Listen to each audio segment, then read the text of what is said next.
Welcome to our channel. Today we how to authenticate with Okta Verify on Windows. Quick tutorial step by step clearly.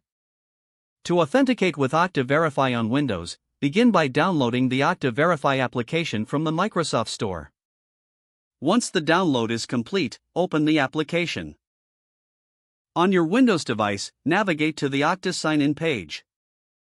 Enter your username and password in the designated fields. After logging in, you will be prompted to set up Okta Verify.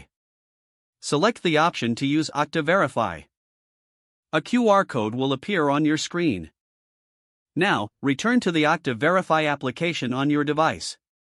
Tap the plus icon to add an account. Choose the option to scan a QR code. Point your device's camera at the QR code displayed on your screen. Once the code is scanned, your account will be added to Okta Verify. You will receive a notification prompt on your device. Return to your Windows sign-in window. Enter the verification code displayed in the Okta Verify app.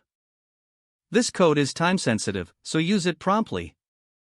If the code is accepted, you will be logged into your Windows account. You have now successfully authenticated with Okta Verify on Windows. If the page does not load, refresh the browser or try again in a private or incognito window.